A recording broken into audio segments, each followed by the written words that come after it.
Previously on No Limits Live.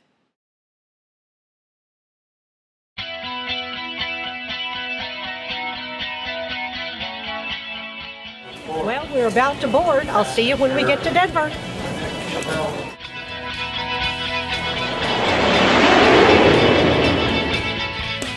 Argentina, Chile, Colombia, and Mexico are marking 200 years of independence. Whether we're here or in Latin America or other parts of the world, women have a stake in everything that goes on in our society.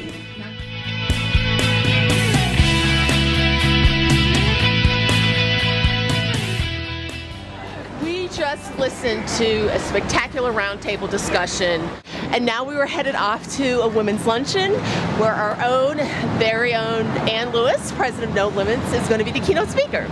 So we're excited, and we're off. That with our ingenuity, creativity, and innovative spirit, there are no limits to what is possible in America.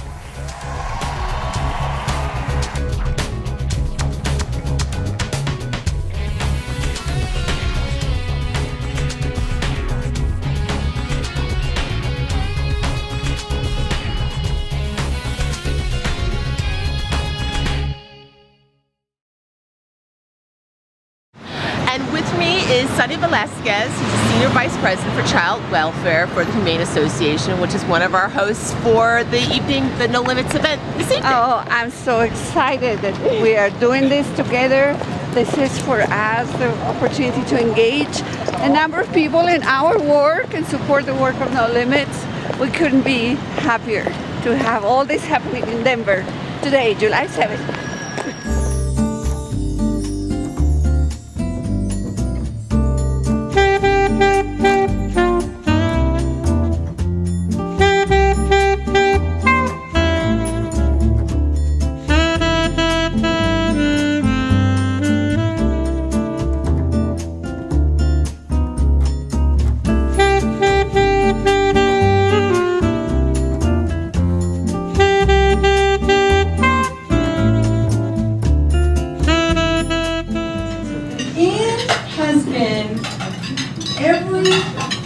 In history, in the last 20 years, when a turn has been made, when a new objective has been put on the table, when there has been a goal to be reached, Anne has been a piece of that. It is only as women use their full capacity, their talents, their energy, their ability for decision making, it is only as women use their full capacity that the world's economy will realize its full potential.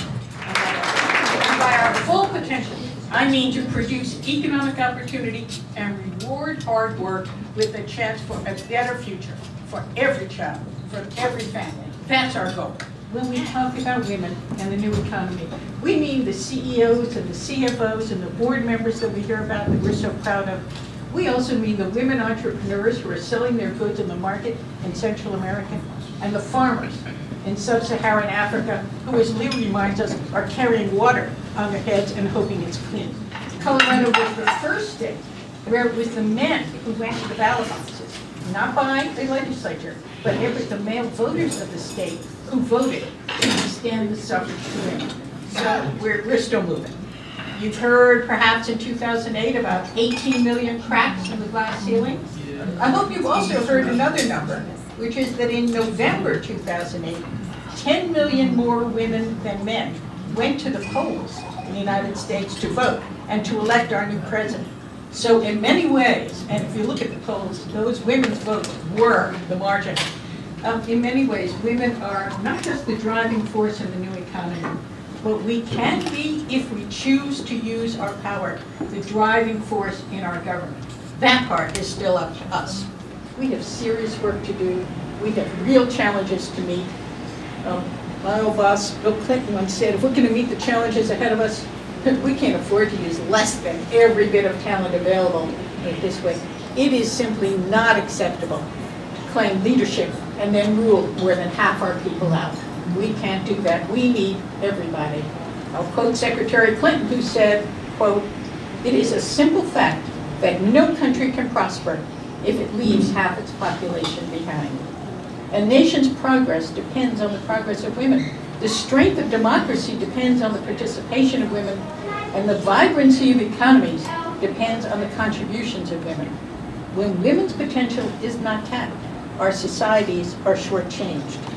I think as we sit here and nod and think about these developing countries around the world and how they ought to be tapping the potential of their women, let me go back and say that is as true of the United States of America as it is of any other country around the world. We cannot prosper, we cannot succeed, we cannot lead and meet the challenges ahead of us if we aren't at the same time working to make sure that every woman has an opportunity and every child, boy and girl, have the best future. That's what this has got to be all about. Well, as we go about choosing our leaders, let's make sure that our leaders represent the best of us, that there are no limits, sorry about the plug, but I'm proud of the title, no limits on gender or race or sexual orientation. We need all the talent we can find, all the good ideas we can get, all the energy we can harness to put to work for our government and for us. And finally, as Americans, we need to continue to support smart power policies. Policies that really say we are better off when we recognize that we're all in this together. And that was what was so exciting about this morning. We truly had, thanks to the organizers of the Biennial, truly had an international conversation. Wasn't it wonderful? And don't we want to keep that conversation going? Every one of us who had that experience this morning, let's go out and talk about it. Talk about what we learned, because we can learn from one another. We learn from citizens of other countries. We learn from people who, again, have had their experience. And what we have to do, those of us who have had the experience, those of us who have seen and know what a difference smart policies make, what a difference it makes when we are internationally engaged, it is up to us to tell the stories. And you know why we're for this? Because we're going to be better off. Because we'll have more jobs when we have companies we can do business with. Because we're going to have a better future and a safer future when people think their children have a better future in other countries. We're all in this together. We're going to keep working together. So again, I would just encourage all of us. This has been a wonderful morning. Let's keep the dialogue going. Let's keep the conversation going.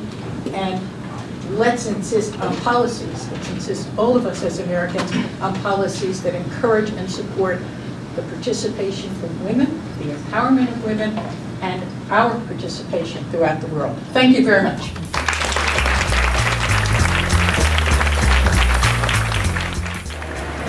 Well, here we are. We're back at the hotel. We've just finished the day with this extraordinary panel of leaders, women leaders and men who support them from around the world and within the United States. We've had a knockout lunch. We've heard Ann.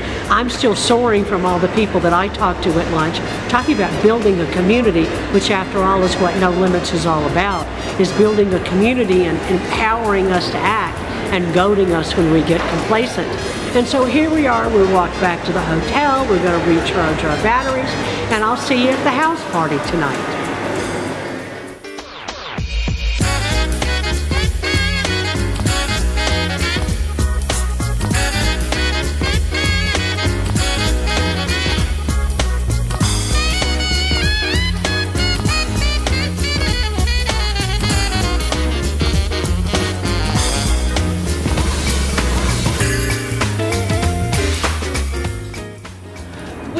Home of George and Nancy Casey, two extraordinarily wonderful No Limits supporters. George is also the interim president and CEO of the Humane Association, which is focused not only on the well-being of animals, but also ensuring a better future for every American child. And so for lots of different reasons, the Humane Association is a great host for this evening as well. So this is going to be spectacular. We thought there might be 20, 30 people coming. We understand that there are many as 70 or 80 people who are going to be here this evening. So it's going to be a great evening for No Limits. And we'll see you soon.